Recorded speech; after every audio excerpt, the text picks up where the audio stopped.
السلام علیکم ورحمۃ اللہ وبرکاتہ۔ محترم سامعین کرام، آج میں آپ حضرات کے سامنے استغفار کے فوائد بیان کر رہا ہوں۔ قرآن و احادیث نبویہ کے اندر استغفار کے بے شمار فوائد بیان کیے گئے ہیں، اور اللہ تبارک و تعالی خود قرآن کریم کے اندر ارشاد فرماتا ہے، فَقُلْتُ اسْتَغْفِرُوا رَبَّكُمْ اِنَّهُ كَانَ غَفَّارًا، کہ تم اپنے رب سے استغفار کرو، اپنے گناہوں کو بخشواؤ، اللہ تبارک و تعالی بے شک گناہوں کو بخشنے والا ہے، گناہوں کو معاف فرمانے والا ہے۔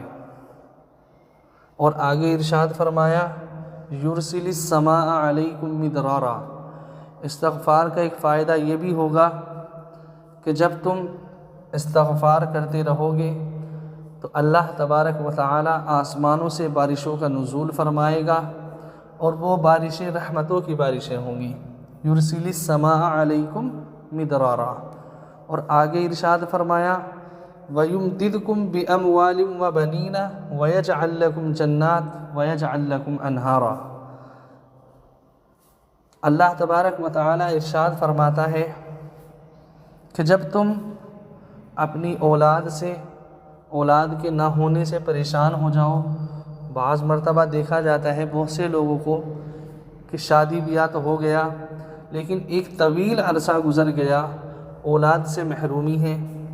بہت سے لوگ کاروبار سے پریشان ہیں کہ کام تو کر دیا، جوڑ دیا، لیکن اس کے اندر خیر و برکتیں نہیں ہو رہی ہیں، اس سے کمائی حاصل نہیں ہو رہی ہے۔ ان چیزوں کے لیے بھی اللہ تبارک و تعالی فرماتا ہے کہ تم استغفار کرو۔ تمہاری استغفار کرنے کا فائدہ یہ ہوگا کہ اللہ تبارک و تعالی تمہاری مال و دولت کے اندر اور تمہاری اولاد کے اندر اضافہ فرمائے گا۔